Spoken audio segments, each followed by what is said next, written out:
Assalamualaikum warahmatullahi wabarakatuh.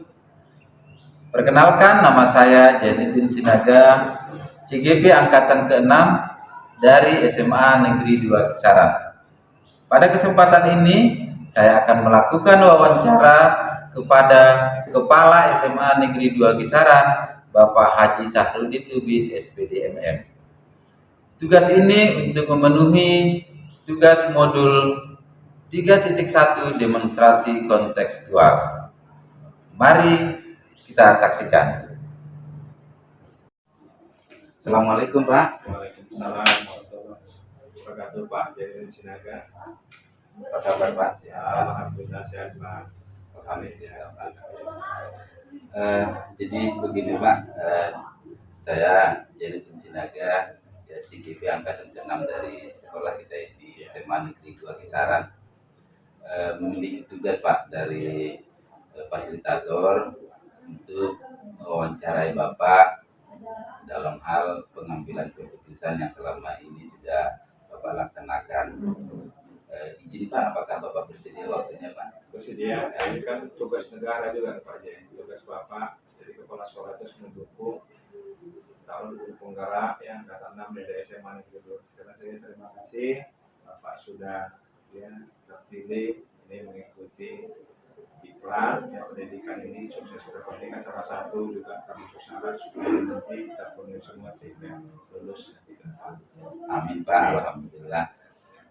Jadi Pak ini terkadang kan Pak sebagai pemimpin mungkin Bapak pernah mengalami dilema etika Pak, namanya dilema etika ini dalam pengambil keputusan, di satu sisi benar, sisi lain benar.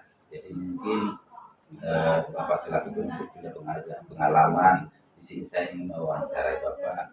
Yang pertama, bagaimana Bapak dapat mengidentifikasi kasus-kasus yang selama ini terjadi di sekolah ini Pak?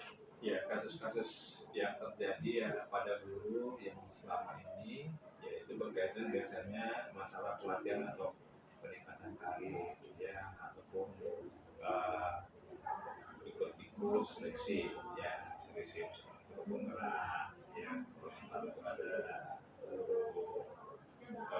berprestasi ya dan lain-lain ada lomba-lomba lain yang diwawancarai sesuai dengan program ya sesuai dengan ada surat jadi berkaitan dengan yang biasanya pelatihan guru kan pelatihan guru ya biasanya dia kalau misalkan rasa tidak masalah di sekolah ya misalkan berkaitan guru berkaitan ajar asesmen dan lain-lain tapi ini yang guru tersebut biasa ada di Medan atau ada kegiatan di Jawa berbasis kita penggerak ya biasanya contoh yang lalu ini belum lalu misalnya Pak Dodi Purnato yaitu guru matematika dipanggil oleh kementerian ya ke bertugas ya pernah ke Banten TIK yaitu operator kalau juga pernah sebagai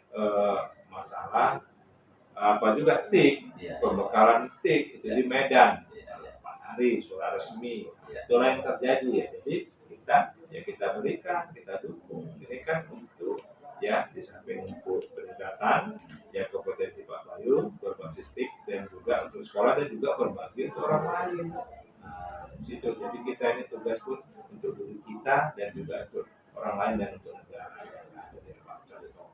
ya. Oke Pak.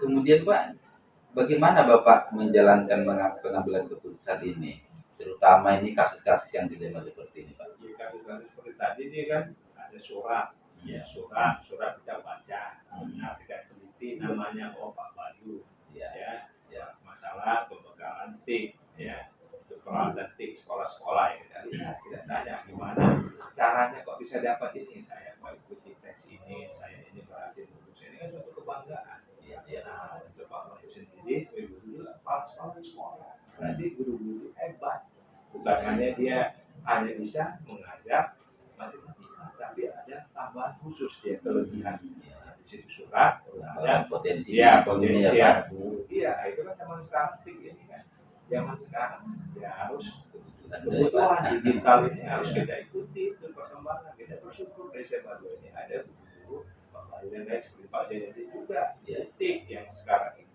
bukan semua itu tadi. Jadi di situ dia Pak ya kalau udah oke kita berikan surat tugas dan kemudian berangkat dan kemudian kepada anak kita suruh dia membuat tugas bahan selama kegiatan pelatihan sampai 4 hari.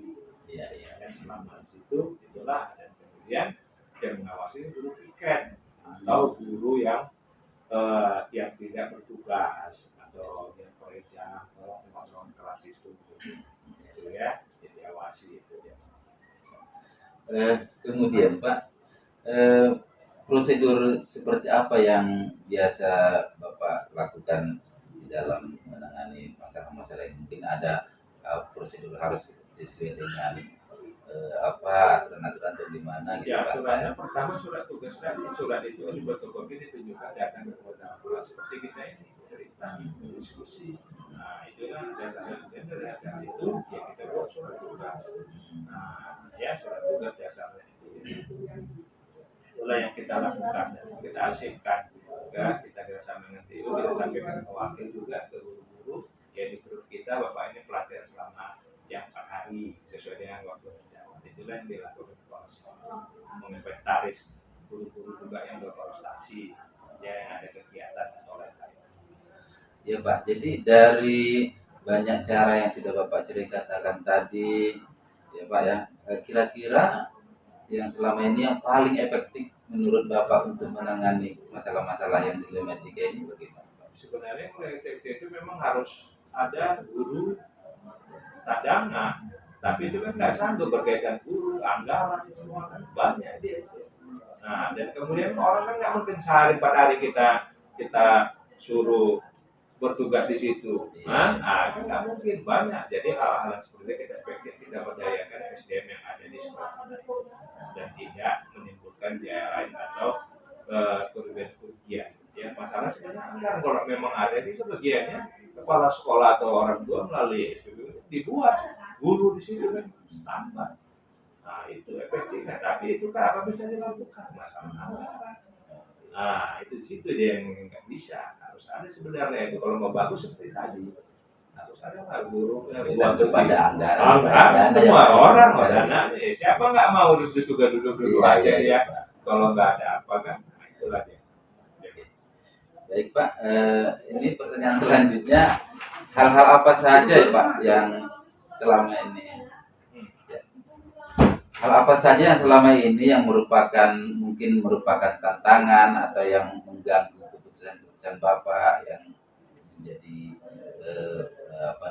sehingga Bapak agak berat mungkin misalnya dalam satu permasalahan, apakah ada tantangan selama ini? Tantangan selamanya ini namanya manusia. Ya, manusia itu yang sakit guru ya kita bilang sakit itu nggak tahu karena memang guru udah makin tua usia. Biasanya di sini ada yang guru makin tua yang tua yang sakit ya kan. Jadi kalau itu permisi dia saya sakit untuk check up berobat ya tentu kan ya kita sarankan ya guru tadi ya untuk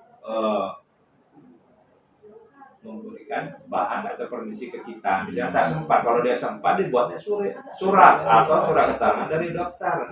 Dia sakit istirahat atau yang hamil, ini belum muda. Nah itu kan ada juga Pak. Itu kan nggak mungkin kita suruh guru itu mengajar sementara dia tidak bisa bergerak namanya kondisinya yang kurang sehat atau kurang fit. Nah itulah yang menjadi tugas guru supaya diberikan tugas atau tidak guru piket tadi di dalam kelas tadi selama jam berlangsung itulah yang untuk mengawasinya agar di dalam proses tidak terjadi hal yang diinginkan anak-anak juga tidak dirugikan dalam proses pembelajaran.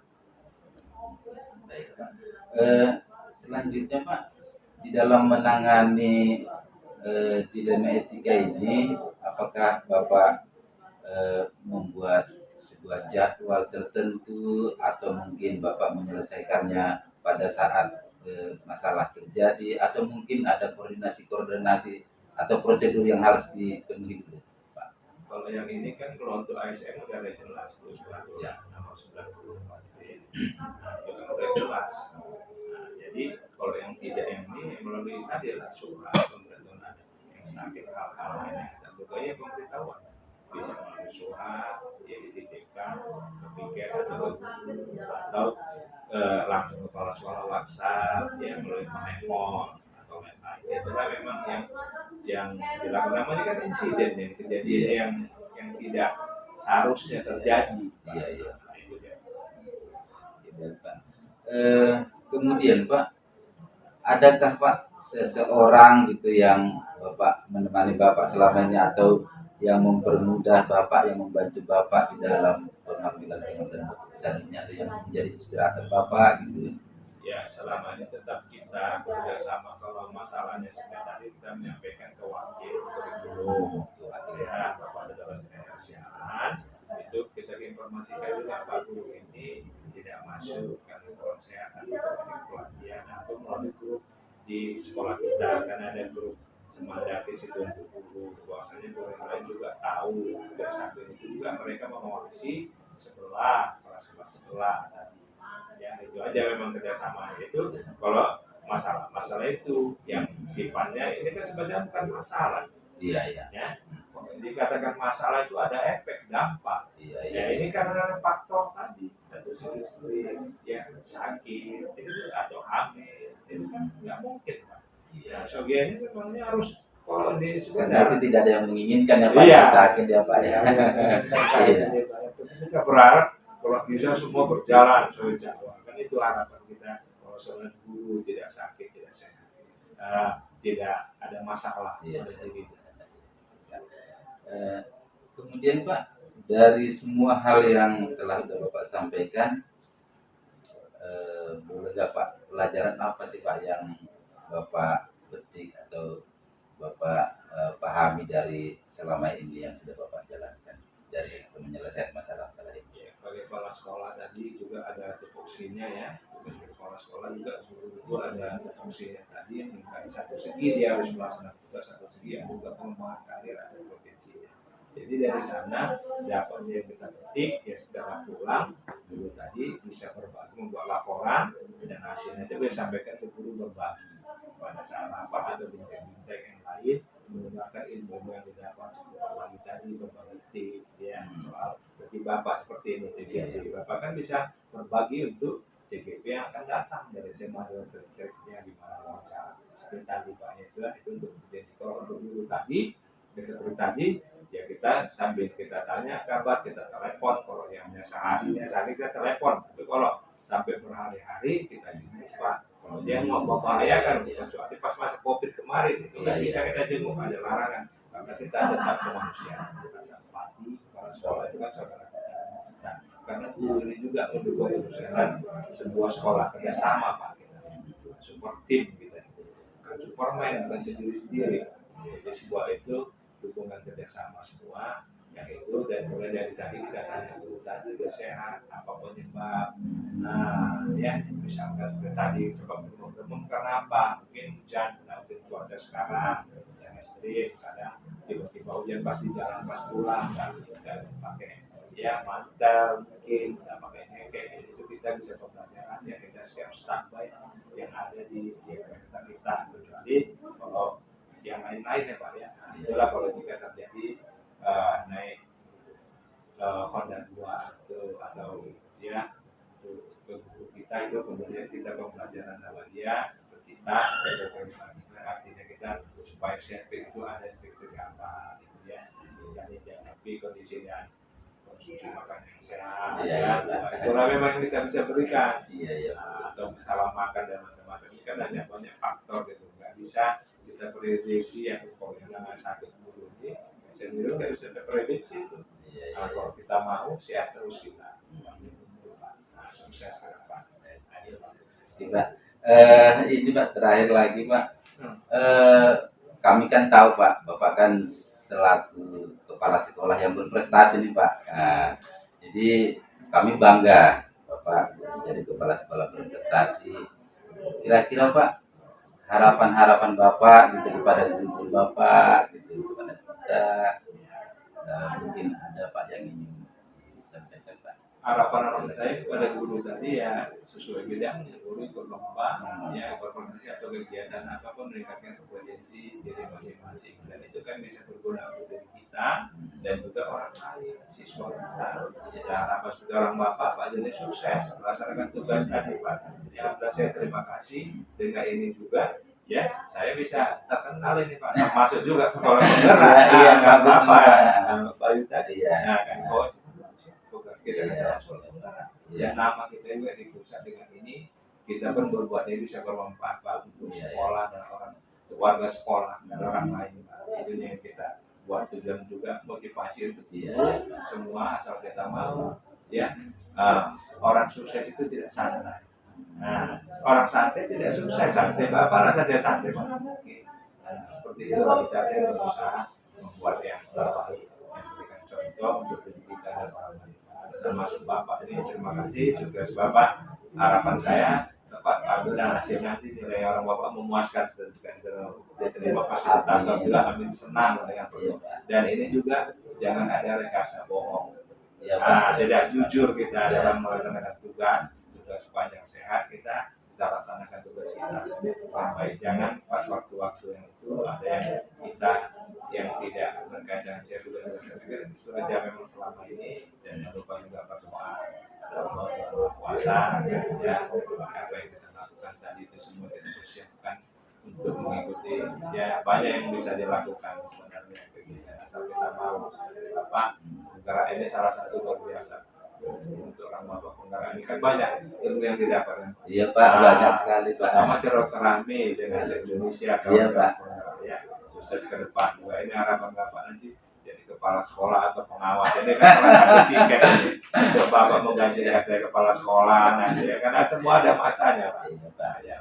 Oke, terima kasih banyak Pak atas wawancara waktu Bapak yang telah diluangkan. Ya, kami banyak mendapat ya inspirasi ya pengetahuan baru dari Bapak. Jadi mudah-mudahan ini nanti bisa apa ya Pak ya kita bisa wujudkan gitu. Dan kita bisa contoh apa yang sudah Bapak buat gitu. Jadi terakhir Pak kami dari CGP di sekolah ini juga mengucapkan terima kasih banyak kepada Bapak selama ini telah banyak mendukung perjalanan kami, kemudian juga sudah memfasilitasi kami untuk kelancaran CGP ini Pak. Mudah-mudahan sekolah kita ini sukses dan jaya Pak. Amin. Terima kasih Pak wawancaranya. Sehat selalu ya Pak ya. Sama-sama Pak. Terima kasih. Assalamualaikum Bu Rama. Waalaikumsalam. Selamat pagi Bu. Selamat pagi Pak. Sehat. Alhamdulillah. Bagaimana ini Bu? Akhir-akhir ini nampak ada saya lihat banyak perkembangan yang luar biasa di sekolah kita ini ya. Alhamdulillah ya siswanya udah mulai banyak. Alhamdulillah ya. Kegiatan pembelajaran dengan berjalan dengan baik. Alhamdulillah. Jadi begini Bu, saya jadi Sinaga dari SMA Negeri 2 Kisaran, calon guru penggerak angkatan ke-6. Kami memiliki tugas untuk mewawancarai seorang pemimpin kepala sekolah gitu. Apakah dalam hal pengambilan keputusan, apakah Ibu bersedia? Iya bersedia, insya Allah bersedia. Oke, terima kasih Bu. Jadi pertanyaan pertama Ibu, selama ini bagaimana Ibu mengidentifikasi masalah-masalah yang terjadi di sekolah ini? Mungkin ada berbagai macam masalah mungkin ya Bu ya. Ya kalau masalah itu ya pastinya ada ya. Iya. Yang pertama siswa. Siswa ini kadang-kadang hadirnya terlambat. Dan yang kedua banyak yang absen. Seperti itu yang terjadi. Kalau misalnya guru kadang-kadang ya bersama juga. Ya terlambat datang. Kadang-kadang lesnya itu udah masuk waktunya dia belum hadir. Hadir ya. Kira-kira apa penyebab terjadinya masalah-masalah itu dan bagaimana Ibu menjalankan pengambilan keputusan yang menyelesaikannya? Kalau misalnya untuk siswa, ya dipanggil lah kantor atau BP lah ya kan, Iya, iya, iya. yang harus menyelesaikannya. Seperti apa-apa yang menyebabkan anak itu terlambat. Apakah karena memang kendaraan atau memang pekerjaannya di rumah ada. Kalau misalnya gurunya ya pastinya ya kami sama-sama lah dengan guru-guru lain. Apa yang menyebabkan dia terlambat ataukah ada tugas yang lain di rumah. Seperti itu yang kami usahakan. Berarti Ibu berkolaborasi lah ya, Ya, dengan guru-guru yang lain lah. Seperti sama wakil Iya. ya. Bagaimana solusinya? Selanjutnya Ibu, apakah ada langkah-langkah tertentu atau prosedur seperti apa yang biasa Ibu lakukan dalam menyelesaikan masalah itu? Langkah-langkah yang pertama ya kami guru-guru bagaimana caranya seandainya dia terlambat, nah siapa yang menggantikan selama dia terlambat, apakah guru piket yang harus menggantikan pelajarannya. Ya, mungkin mencari fakta-fakta Iya, dulu ya. iya, iya. Bagaimana, Apa yang penyebabnya menyebabkan mereka terlambat, apakah karena jauh, Iya, iya. jauh dari sekolah lah rumahnya lah ya. Iya, iya. Jadi digantikan oleh piket. Nah, guru piket untuk sementara dia belum hadir lah. Oke, Bu. Selanjutnya Bu, hal-hal apa saja yang selama ini Ibu anggap yang paling efektif gitu, atau yang dalam pengambilan keputusan Ibu selama ini yang paling efektif untuk dengan cara ini biasanya kapok ini sih masalahnya. Kalau misalnya siswa biasanya itu dihukum, hukumannya berdiri depan kelas, ataupun membersihkan halaman sekolah, mengutip sampah lah ya kan. Mengutip sampah ya. Kalau yang berat mungkin enggak. Kalau misalnya pada guru terjadi masalahnya? Kalau pada guru ya kita istupis lah, tanya mengapa, gimana masalahnya itu bisa diselesaikan. Kalau bisa, kalau terlambat usahakan lebih cepat hadirnya. Apakah hal ini sering terjadi? Ya, hampir sering lah. Jadi biasanya faktor apa yang paling dasar membuat mereka seperti itu? Yang biasanya karena rumahnya jauh. Terkadang dia mempunyai anak di rumah yang harus diurusnya. Seperti itu yang hampir sering lah terjadi. Jadi ini merupakan dilema ya, dilema etika ya.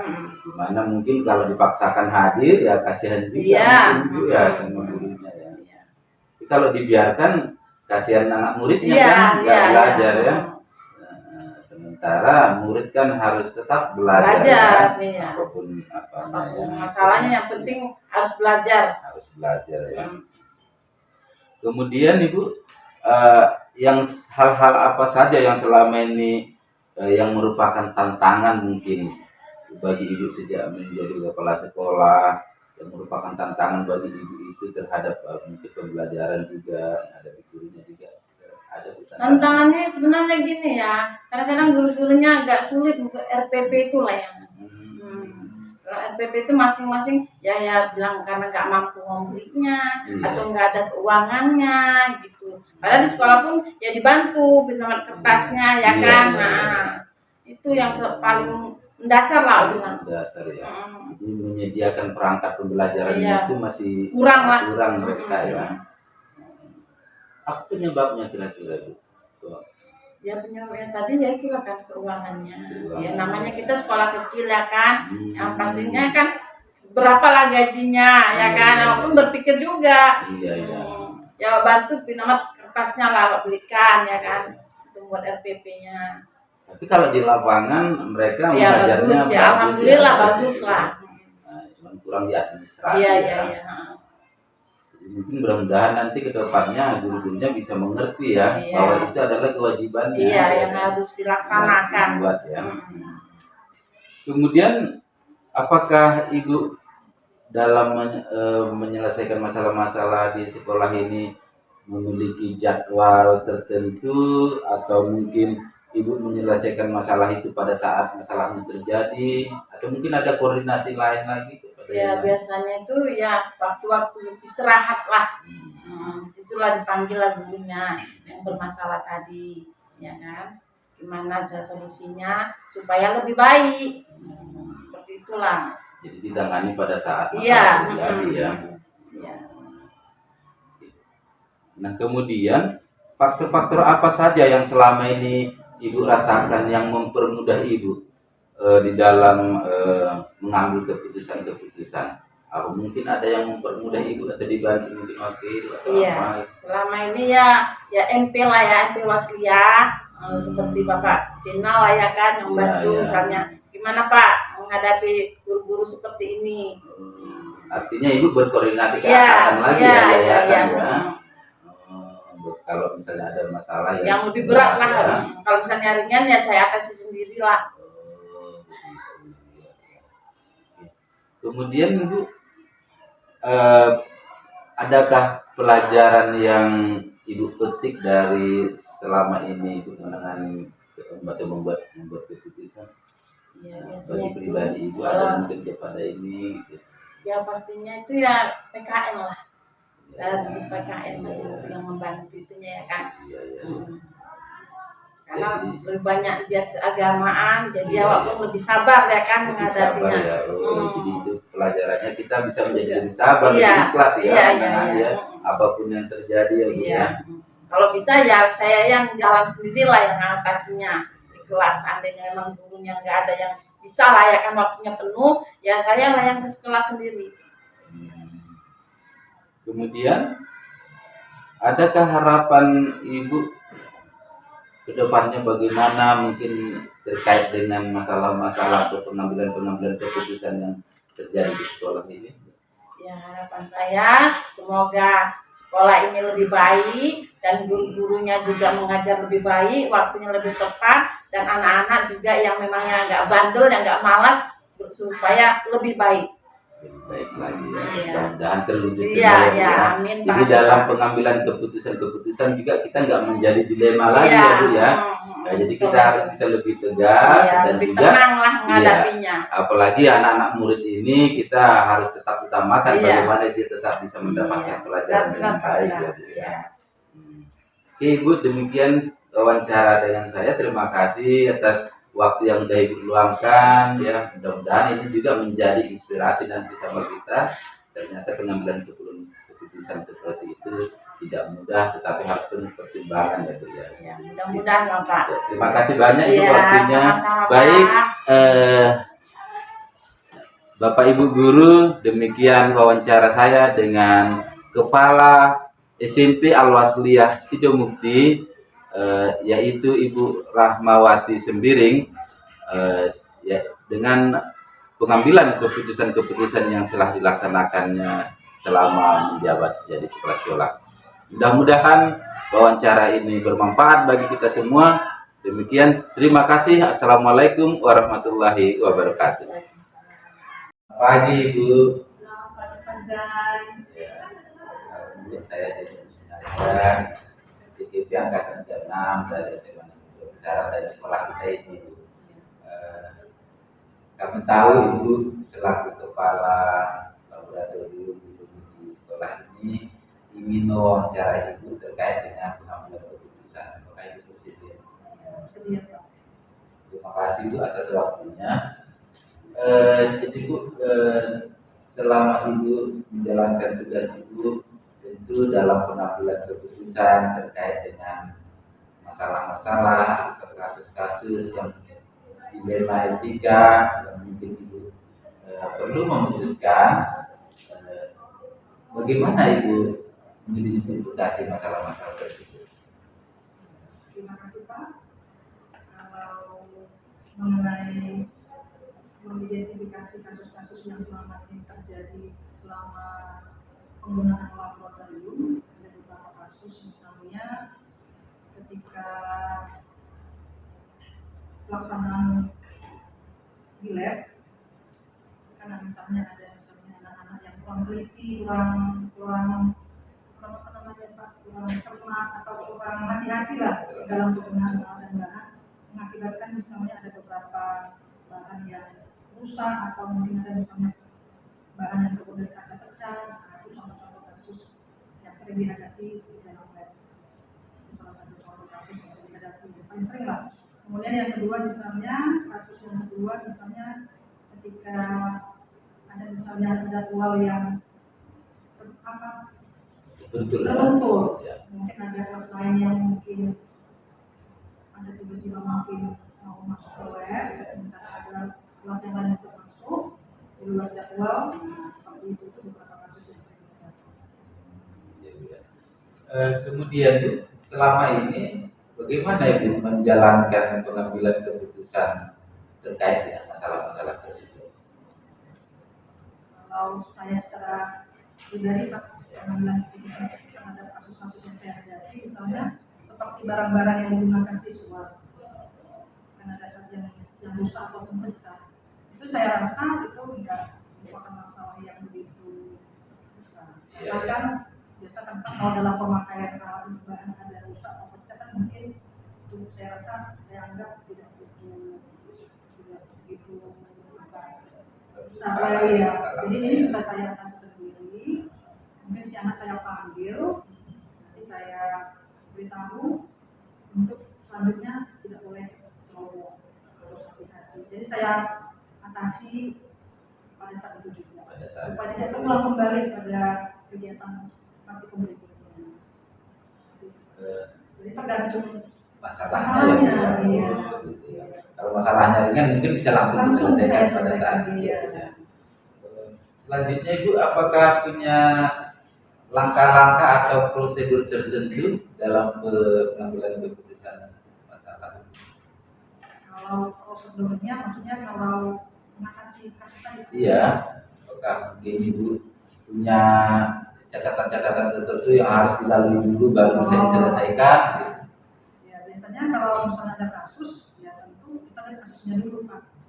Bagaimana cara kita mengatasinya? Misalnya kalau tadi seperti itu, ya kita panggil anaknya, ya kan, dia di mana bahan apa yang rusak kita ceritakan. Kalau bahan ini seperti ini harus hati-hati penggunaannya, seperti itu. Jadi biasanya sebelum memasuki sebuah web itu kan sudah dikasih juga penjelasannya mana bahan-bahan yang mudah pecah, mana yang mudah terbakar, mana yang mudah rusak, terutama penggunaan mikroskop misalnya, itu harus kita kasih dulu informasi sama anak-anak bagaimana cara penggunaannya supaya mereka tidak ceroboh dalam penggunaan. Kemudian tuh hal-hal apa saja yang selama ini Ibu anggap paling efektif jika terjadi masalah gitu ya? Gimana Ibu menanganinya yang paling Biasanya efektif? kalau cara yang paling efektif, saya biasanya berkolaborasi dengan teman-teman saya yang sejurusan. Kami misalnya mengambil suatu peraturan atau apalah yang bisa kita lakukan untuk mengatasi misalnya ada kasus atau ada masalah yang ada dalam penggunaan. Biasanya kami berkolaborasi. Kemudian Bu, dari pengalaman Ibu ini, apakah ada tantangan yang selama ini di dalam pengambilan keputusan ini? Ya, kalau namanya tantangan pasti ada ya Pak. Ya. Terutama ketika misalnya penggunaan web lah, ada semacam misalnya ada kegiatan praktikum mungkin yang bahan yang tidak lengkap ataupun ada alat yang tidak lengkap, itu semacam tantangan bagi kami. Jadi tentu kan kalau tidak lengkap ya berarti praktikumnya Terbengkalai. Nah itu pasti kami akan mengajukan dulu kepada sekolah sebagai pimpinan untuk penyediaan alat gitu. Jadi tantangan itu bisa dilakukan berkoordinasi dengan kepala sekolah seperti itu ya. Kemudian Bu, apakah Ibu punya tata cara atau jadwal tertentu dalam menangani masalah-masalah ini, ataukah Ibu mungkin menyelesaikannya langsung di tempat, atau mungkin ada cara-cara lain yang Ibu lakukan? Kalau mengenai jadwal menyelesaikan masalah kan tergantung masalahnya. Kalau ada masalah kan kita punya jadwal. Jadi biasanya kalau ada masalah, secepatnya kita atasi supaya tidak berlarut-larut, punya masalah yang besar ya mungkin kita harus kolaborasikan itu sama sekolah-sekolah bagaimana. Kalau udah terlalu berat ya Pak ya. Tapi kalau masih ringan itu bisa langsung diatasi sendiri. Ini masih banyak Bu pertanyaannya, masih ada waktu Ibu ya. Kira-kira Ibu, apakah ada seseorang ya atau faktor-faktor apa yang selama ini yang mempermudah Ibu untuk menyelesaikan masalah-masalah? Ya, kalau faktor-faktor yang mempermudah tadi Iya, pasti yang teman-teman membantu. yang membantu Iya. ya pasti teman-teman sejawat Bapak, khususnya yang bidang biologi dan banyak membantu. Misalnya kalau ada nanti misalnya masalah tentang penggunaan lab atau pemakaian alat yang kurang paham, kami bisa saling bekerja sama memberikan informasi bagaimana alat tadi digunakan. Kemudian Bu, apa sih yang menjadi pembelajaran menurut Ibu di dalam sikap atau pengambilan keputusan selama ini yang dilaksanakan? Kalau pembelajaran yang bisa saya dapatkan dalam pengambilan keputusan, ketika kita mengambil keputusan itu sebaiknya kita harus melihat apakah keputusan yang kita ambil itu benar-benar tidak berpihak sama siswa. Kalau tidak benar-benar pada siswa itu harus keputusannya harus kita review kembali, kita ulang kembali. Jadi harus benar-benar keputusan yang berpihak kepada siswa. Kemudian ada apa harapan Ibu untuk mungkin secara umum baik ke sekolah, mungkin ke anak murid, karena harapan tertentu? Tentunya harapan ya pasti harapan yang baik dari keluarga. Semoga terutama siswa mampu menjadi siswa yang terbaik lah, siswa yang mencerminkan profil belajar Pancasila seperti yang sudah kita harapkan ya Pak ya. Kemudian kalau bagi sekolah ya sekolah sebagai sekolah yang penggerak lah, Iya. yang menerapkan kurikulum merdeka yang benar-benar ya. Mungkin harapan kita juga anak-anak murid ini bisa mematuhi aturan-aturan yang ada di lab ini ya Bu ya, supaya labnya juga ini semakin berkembang dan bagus ya Bu ya. Oke. Kemudian Bu, refleksi Ibu dalam hal pengambilan keputusan selama ini, boleh berbagi sharing? Refleksinya Pak dalam pengambilan keputusan Ya, apakah mungkin selama ini ada tips-tips tertentu yang ingin Ibu bagikan? kalau tipsnya yang terlalu istimewa nggak ada Pak. Ya. Paling kalau di dalam pengambilan keputusan saya hanya berpikir ya paling tidak keputusan yang saya ambil itu benar-benar berpihak kepada siswa. Terima kasih banyak Bu Maria Justina. Iya Pak. Semoga labnya semakin berkembang ya Bu ya, dan anak-anak murid juga bisa menggunakannya dengan baik. Terima kasih atas waktunya Bu, sekali lagi sehat-sehat. Sama-sama Pak. Selamat pagi Bu. Satu. Demikianlah wawancara yang sudah saya lakukan. Semoga bermanfaat dan terima kasih.